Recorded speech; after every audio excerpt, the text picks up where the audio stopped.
The late afternoon sun bled orange over the wide, empty plains as Clara Hayes trudged down the dirt road that led to the McAllister ranch. Her boots were worn thin, her skirt tattered from weeks of travel, and the small carpet bag she carried held everything she owned in the world. 2 changes of clothes, a faded Bible, and a small silver locket with her husband's picture inside. Just months ago, Clara had been a wife with a modest home and a man who adored her. Her husband, Samuel Hayes, worked in the copper mines outside of Dodgeville. Every evening he'd return covered in soot, tired but smiling. But then one day the mine collapsed. Clara remembered the screams, the dust, the long hours waiting for news. Samuel never came out. The company paid her a small death compensation, barely enough to bury him, and then turned her out of the miners' quarters. With no children, no savings, and no kin willing to take her in, Clara wandered from one small town to another taking odd jobs, washing clothes, scrubbing floors, mending torn coats just to eat. But winter was setting in fast and work grew scarce. Her last employer had dismissed her after his wife grew jealous of the pretty widow who cooked too well. For 3 days now, Clara had gone without food. When she saw the McAllister ranch from afar, a sprawling stretch of land dotted with horses and cattle, with a big house rising proudly in the center, her heart lifted just a little. She had heard of the place back in town. They said Ethan McAllister was one of the wealthiest ranchers in the county, but also one of the coldest. A man of few words, still mourning his wife who died bringing twins into the world. People said he didn't hire women on his property unless it was absolutely necessary. Still, Clara had no choice. Hunger was a cruel companion. When she reached the gate, the ranch hands eyed her warily. Her dress was dusty, her cheeks pale, but her eyes, though tired, still carried a quiet strength. "I'm looking for work," she said softly, clutching her bag. "Any kind. I can clean, sew, cook, tend to animals, please." The foreman, Tom Redding, scratched his beard and frowned. "We ain't hiring help right now, miss." "Rancher don't like strangers." Clara lowered her gaze. "I understand. But if you'd just let me clean the barns, even for a day, I'll take food instead of pay. Just, please." Her voice cracked on that last word. Tom hesitated. Something in her voice, honesty, maybe desperation, made him pause. Finally, he nodded. "All right. You can start with the north barn. It's been needing a good scrub." Tears filled Clara's eyes as she whispered, "Thank you, sir. I won't let you down." And so she began her new life, not as a housemaid or cook, but as a barn cleaner. The first night she slept in the hayloft, wrapped in an old horse blanket. The scent of hay and leather surrounded her, and for the first time in weeks she didn't shiver from the cold. As she drifted to sleep, she whispered a quiet prayer. "Lord, I don't ask for much, just a chance to earn my bread, and maybe a little kindness." Outside, the wind howled across the open plains, but inside the barn, the tired widow finally rested. She didn't know it yet, but this simple act of cleaning barns would soon lead her straight into the lives of a lonely rancher and his 2 motherless children. And though she came to the ranch as a beggar, she would one day leave it as something far greater, the heart that mended a broken home. The morning sun rose over the rolling plains, casting golden light across the McAllister ranch. Horses neighed in the paddock, cattle lowed in the distance, and the men were already at work, driving herds and mending fences. The ranch ran like a well-oiled machine. Hard work, no excuses, no warmth. And at the heart of it all was Ethan McAllister, the man everyone respected, feared, and pitied all at once. Ethan had built the ranch with his own hands. Years ago, when he married Margaret, the daughter of a banker from Denver, he'd sworn to give her the best life the land could offer. For a while he did. Laughter filled the house, music played from the parlor piano, and Ethan, though rough and quiet, learned to smile. But when Margaret died giving birth to their twins, Lily and Luke, the light went out of him. Since that day, Ethan lived for work. He rose before dawn, oversaw every task, and ended each night at his desk with a glass of whiskey and silence as his only companion. He wasn't cruel, just cold. The men who worked for him respected him for his fairness, but never dared speak about the emptiness that shadowed his eyes. The housekeeper, Mrs. Jenkins, tended to the children, but even she knew she couldn't fill the void of a mother's love. The twins, now 5 years old, were sweet and bright but lonely. They rarely saw their father for more than a few minutes each day. Sometimes when Ethan passed their room and heard them giggling, He'd pause outside the door, his hand hovering over the knob, but he never entered. He didn't know how anymore. That morning when Ethan came down to breakfast, Mrs. Jenkins mentioned something offhandedly. A new woman's working in the north barn. The widow Hayes. Tom hired her yesterday. Ethan looked up sharply from his coffee. A woman? In my barn? Yes, sir. Poor soul came looking for work. Says she can clean, and Lord knows that barn needs it. Ethan frowned. We don't need charity cases here. Pay her for one day's work and send her on her way. Mrs. Jenkins hesitated. She doesn't seem the charity type, sir. Works quiet, steady. Didn't ask for pay, just food. That gave Ethan pause. He leaned back, rubbing his temple. There was something about that, someone who didn't ask for money, only a chance to work, that struck a memory deep inside him. Margaret used to say, you can tell a person's heart by what they ask for when they're hungry. Still, his tone stayed gruff. We'll see how long she lasts. Most don't make it through a McAllister winter. Later that day, Ethan rode out toward the barns. From a distance, he saw her, Clara Hayes, standing on a stool, scrubbing the stall doors until the wood gleamed. Her sleeves were rolled up, revealing bruised wrists from years of toil, but her movements were steady and graceful. She hummed softly as she worked, unaware she was being watched. Something about her caught Ethan off guard.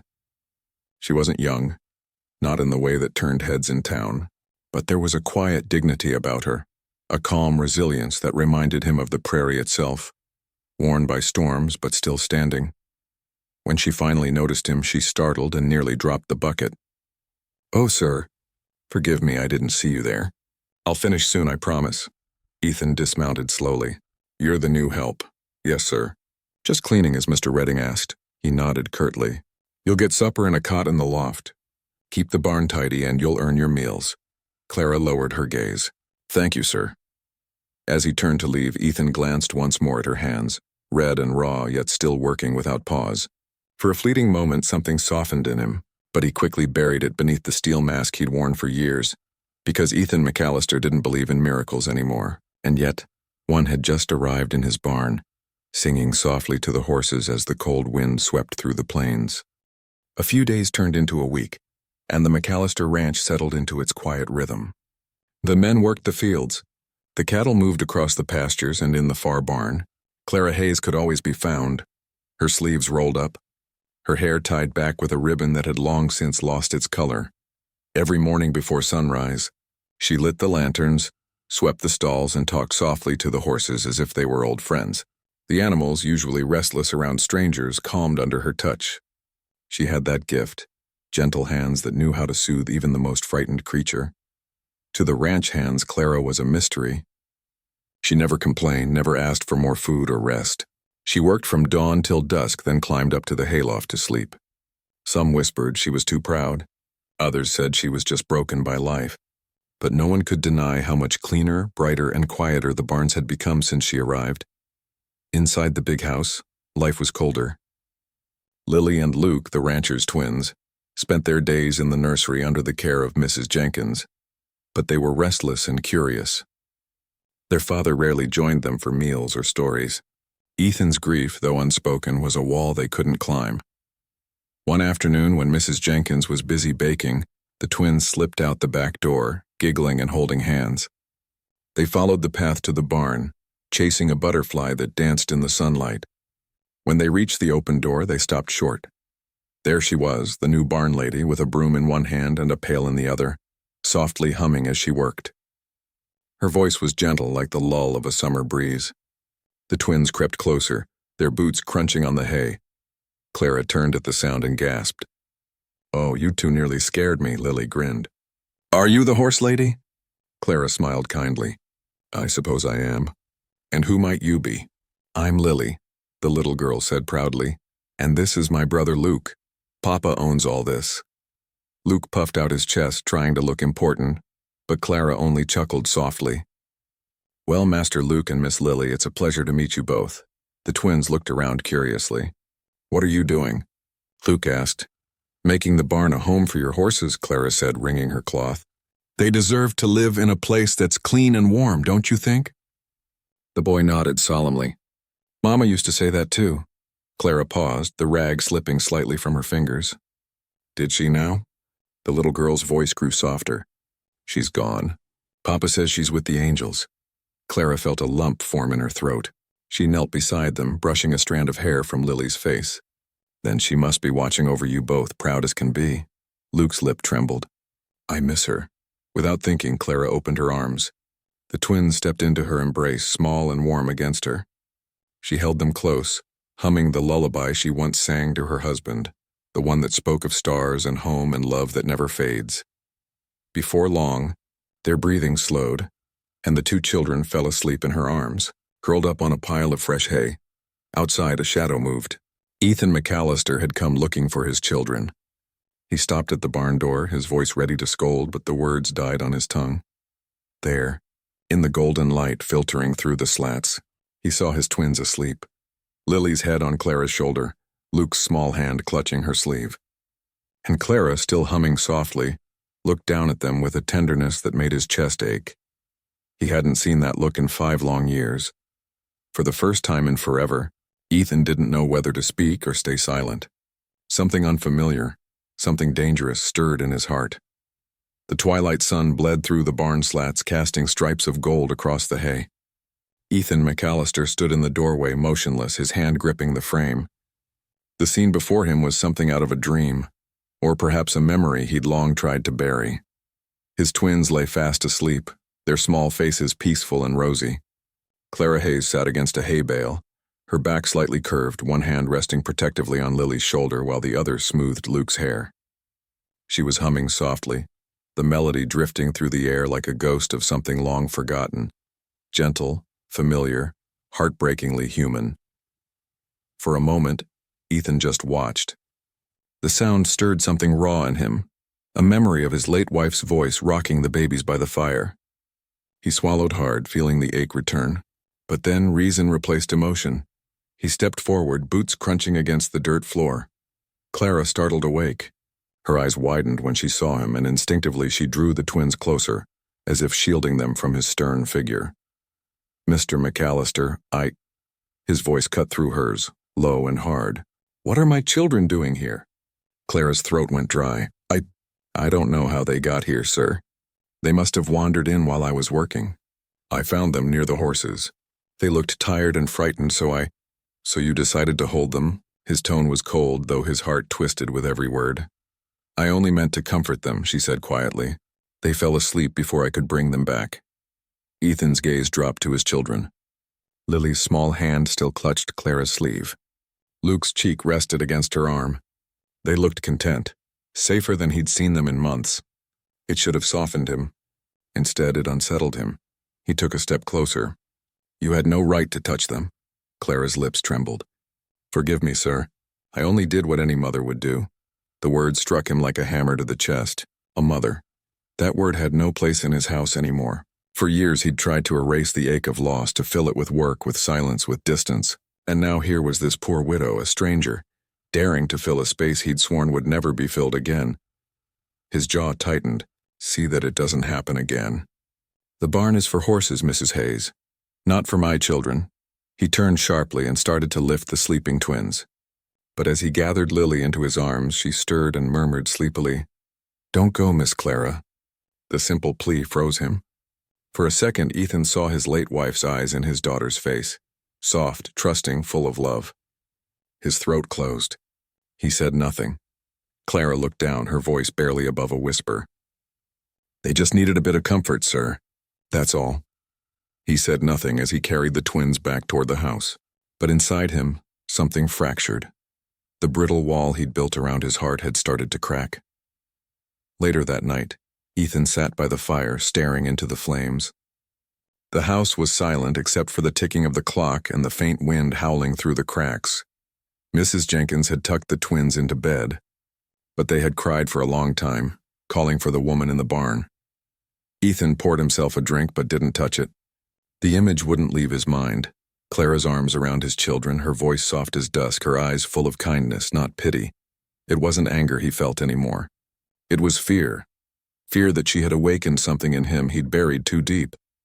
For the first time in years, Ethan McAllister couldn't sleep. And in the loft of the barn, Clara lay awake too, tears slipping silently down her cheeks. She hadn't meant to overstep. She'd only meant to help. But somehow, in comforting the rancher's children, she had unknowingly stepped into the broken heart of a man who had forgotten how to feel. The days that followed the barn incident were quiet, tense, but changed in ways neither Clara nor Ethan could quite name. Clara kept mostly to herself, working harder than ever. She scrubbed stalls, polished bridles, brushed the horses until their coats gleamed like satin. She never went near the house again, not even to fetch water unless Mrs. Jenkins called for her. She feared she had ruined the small kindness the ranch had offered her. But the children hadn't forgotten. Every afternoon, Lily and Luke would press their faces against the kitchen window, hoping to catch a glimpse of the woman who had held them and sung to them. They began sneaking away again, not to the barn this time, but to the yard where they could wave from afar.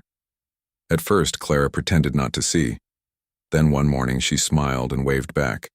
That small gesture lit their faces brighter than sunlight. Inside the big house, Ethan McAllister noticed the change in his twins.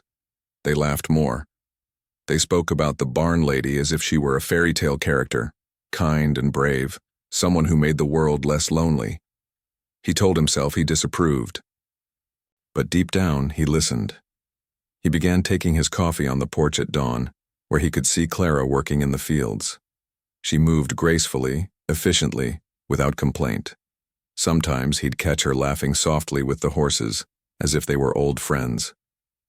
And sometimes, only sometimes, she would pause to watch the sunrise, eyes closed, face tilted toward the warmth. There was something in that stillness that stirred him. He hadn't noticed a sunrise in years. One day, a fierce wind swept through the plains. Dust rolled over the fences and the sky turned a strange, bruised gray. The ranch hands rushed to tie down the feed and close the gates. Ethan rode out to check the herds, but as he returned, he saw Clara struggling to carry a feed sack nearly twice her weight into the barn. The wind tugged at her skirt and hair, and the sack slipped from her grasp, nearly knocking her down. Before she could fall, Ethan was off his horse, catching her by the arm. "Are you trying to break your back?" he barked. She looked up, startled. "It needed to be moved, sir." "Not by you," he snapped. But there was no true anger in his voice, just concern. He lifted the sack as if it weighed nothing and tossed it onto the pile. For a long moment they stood there, the storm howling around them. Her hair whipped across her face and he reached out, hesitated, then brushed it aside. "You don't need to do everything alone," he said quietly. Her eyes softened. "Sometimes, sir, it's the only way a person remembers they're still alive." That simple truth silenced him. He saw the exhaustion behind her smile, the loneliness in her gaze, and realized it mirrored his own. Later that evening, when the storm passed, Ethan invited her into the kitchen for supper. It was the first time she'd set foot inside the house. The twins nearly jumped from their chairs when they saw her. "Miss Clara!" Lily squealed, running to hug her waist. Luke followed, grinning from ear to ear. Clara knelt, embracing them gently. For a moment, Ethan just stood there, watching. The way the room seemed to come alive again. The twins' laughter echoing off the walls, the smell of stew warming the air, and a flicker of light that had been missing from his home for far too long. Mrs. Jenkins smiled knowingly. "It's good to have a woman's heart around again," she whispered under her breath. Ethan didn't answer. But when Clara glanced up and met his eyes, he felt it. The quiet, unmistakable truth. The ranch wasn't the only thing beginning to warm again. It was him. The ranch never felt the same after that storm. Something had shifted, softly, quietly, like the first thaw of spring after a long winter. Clara Hayes was no longer just the woman who cleaned the barn. She helped Mrs. Jenkins in the kitchen, mended clothes for the ranch hands, and told stories that made the twins giggle until their bellies hurt. Every evening, the sound of her laughter drifted through the open windows, carried by the prairie wind. Even Ethan McAllister, the man once colder than iron, began to change. He started coming home earlier, sometimes joining his children at supper. He'd sit at the far end of the table pretending to read the paper while secretly watching Clara serve the food with her gentle smile. When she laughed, he found himself smiling too, though he'd never admit it. The men on the ranch noticed the change as well. Ethan, who used to bark orders from dawn to dusk, now seemed human. He joked once or twice, even praised a job well done. The cattle were thriving, and for the first time in years, so was the ranch itself. But where warmth blooms, envy often follows. One crisp morning, Clara hung the laundry behind the house, the sheets billowing like sails in the wind. She didn't hear Martha Clay, the cook's sister, approach until she spoke. "You've made yourself real comfortable here, haven't you, Mrs. Hayes?" Clara turned, startled. "I only do what's asked of me." Martha folded her arms. "Funny. Doesn't look that way from where we're standing. The rancher lets you eat with the family, lets the young'uns call you Miss Clara. Seems like you've got his attention." Clara flushed. "That's not true. Mr. McAllister is just kind. Nothing more." Martha smirked. "Kind? He's never been kind to a woman in 5 years. Don't fool yourself, widow. We all see the way he looks at you, and the way you look back." Clara's breath caught.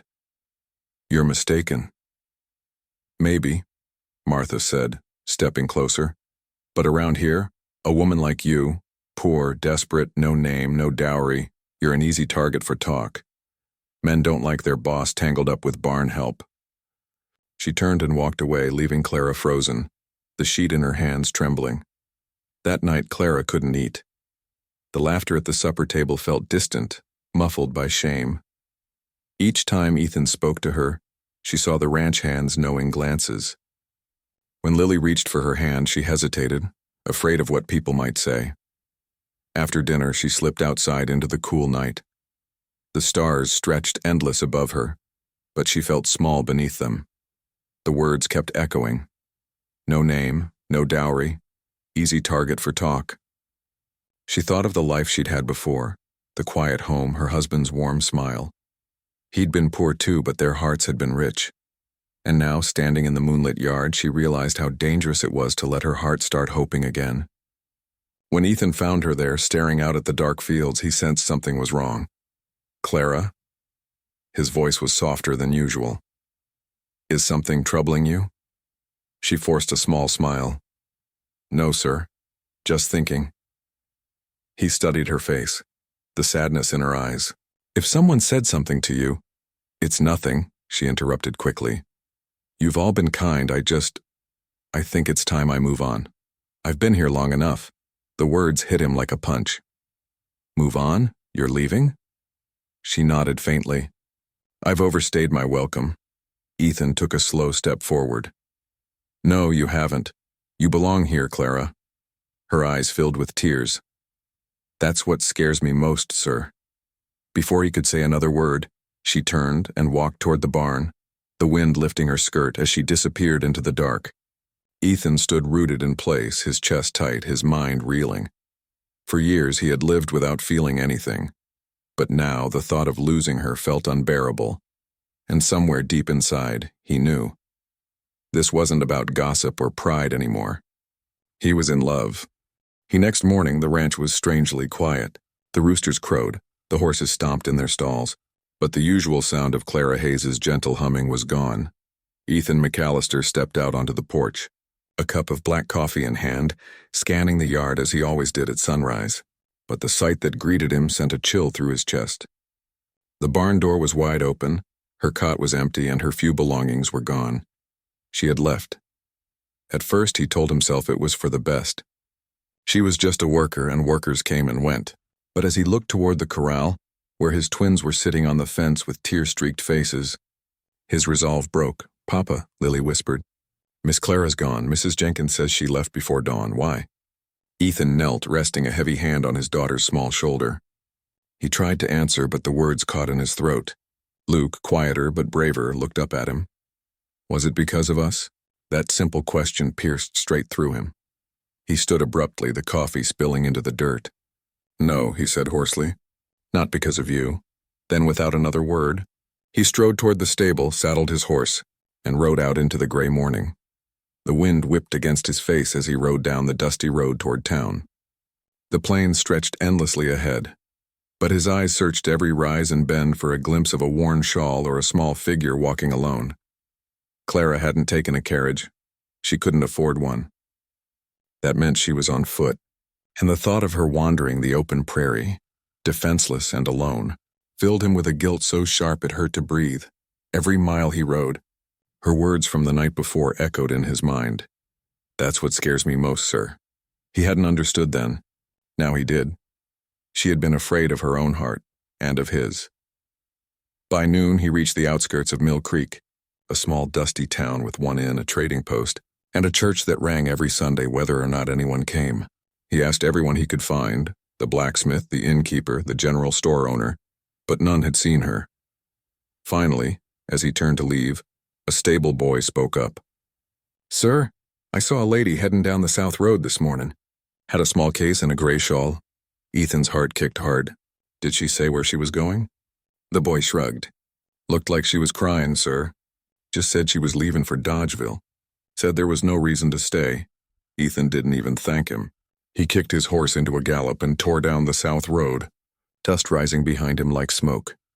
He found her a few miles out of town, walking slowly along the dirt road, her skirt hem heavy with dust, her shoes worn through. She turned when she heard the thunder of hooves, her eyes wide and wet. "Mr. McAllister," she began, but he cut her off, reining in sharply before her. "Clara, what are you doing out here?" His voice was rough, half anger, half desperation. "I told you last night," she said softly. "It's time I left." He swung down from the saddle, his boots hitting the earth hard. "No, it's not. You can't just walk away." Her chin lifted, though her voice trembled. "People talk, sir. They think I'm after your money. That I've overstepped." "Let them talk," he said fiercely. "I don't care what they think. You should," she whispered. "You have your name, your children, your reputation." He took a step closer. "And none of it means a damn thing without you." Clara froze. The wind caught her shawl and tossed it back, revealing tears glistening on her cheeks. Ethan's voice softened. "You came to clean my barns, and instead you cleaned the dust off my heart. You gave my children laughter again. You gave me peace I didn't think I'd ever feel." Her lips trembled. "I never meant to." "I know," he said. "But you did, and now I can't let you go." For a moment neither moved. The prairie stretched endless around them, the wind whispering through the tall grass. Then slowly, Ethan reached for her hand. "Come home, Clara." Her eyes searched his, unsure, scared, hopeful. "Home?" he nodded. "Not as a worker, not as a guest, as family." A sob broke from her chest and she pressed a hand to her mouth. Then with a trembling smile she whispered, "Yes, sir, I'll come home." Ethan exhaled shakily, the tightness in his chest finally breaking. He lifted her gently onto his horse, mounted behind her, and turned toward the ranch. As they rode back together through the setting sun, the plain seemed softer, the air warmer. For the first time in years, Ethan McAllister was no longer a man alone. When Ethan McAllister and Clara Hayes rode back into the ranch yard, the sun was sinking low behind the hills, painting the sky in streaks of gold and crimson. The barn glowed in the fading light, and the sound of the twins' laughter drifted faintly from the porch. As they dismounted, Lily spotted them first. Her eyes widened, then filled with tears. "Miss Clara," she cried, running as fast as her small boots would carry her. Luke followed right behind. Clara barely had time to step down before both children threw their arms around her waist, pressing their faces into her skirt. "You came back," Lily sobbed. "We thought you left forever." Clara's eyes filled with tears as she knelt and gathered them close, her hands trembling in their hair. "I almost did, sweetheart," she whispered. "But someone came and found me." The twins looked up at their father. Ethan's gaze met Clara's over their heads in a quiet, powerful exchange. No words needed. That evening, the house that had once echoed with silence came alive again. The scent of supper filled the air. Cornbread, roasted chicken, and sweet molasses. The twins chattered endlessly, telling Clara everything she had missed in the short time she was gone. Ethan sat back in his chair, watching them. For the first time in years, there was laughter at his table, genuine, bubbling, unrestrained. He couldn't take his eyes off Clara. The lamplight caught the auburn strands of her hair, the softness of her smile. the way she leaned close when the twins spoke. She looked like she belonged here, not as a guest, not as a worker, but as part of something that finally felt whole. After supper, when the children had gone to bed, Ethan found her outside, standing by the barn door where everything had begun. The night was cool, stars glittering above the open plains. "I keep thinking," she said quietly, "about the first day I came here. I was afraid I wouldn't last a week." He smiled faintly. "You almost didn't," she laughed softly, shaking her head. "I didn't come here to stay, Ethan. I came because I had nowhere else to go." He took a step closer, his voice low. "And now?" Clara looked up at him, her eyes full of warmth and fear and hope all at once. "Now, I don't know how to leave." Ethan's throat tightened. He reached out, brushing a stray lock of hair from her face. "Then don't." She blinked, tears catching the moonlight. "Are you sure? You have your children, your life." He silenced her with a gentle shake of his head. "Clara, my children already love you, and so do I." Her breath caught. "You shouldn't say things like that, not unless you mean them." "I've never meant anything more," he said softly. "This ranch was just land before you came. The barns were clean, the fences mended, but it wasn't home. Not until you." Clara's hand lifted to her heart as if to hold it steady. For a moment she couldn't speak. Then with tears in her eyes she whispered, "You make it sound so simple." Ethan smiled, that rare, quiet smile she'd come to love. "It is. Stay with us, Clara. Be my partner. Be their mother." Her answer came not in words but in the way she stepped into his arms, and slow, trembling, certain. The weight of the past years seemed to fall away as he held her close. Weeks later, when the church bells of Mill Creek rang again, they rang for the wedding of Ethan McAllister and Clara Hayes. The twins stood proudly beside them, each clutching a bouquet of wildflowers they'd picked themselves. And when the preacher said, "You may kiss your bride," the twins cheered, the ranch hands clapped, and even the horses in the field seemed to stir at the sound. From that day on, the McAllister ranch was never the same. The barns were still cleaned, the fences still mended, but there was something new in the air. Laughter, peace, and the warmth of a family that had finally found each other. A poor widow had come to clean the barn, and left having mended 3 broken hearts.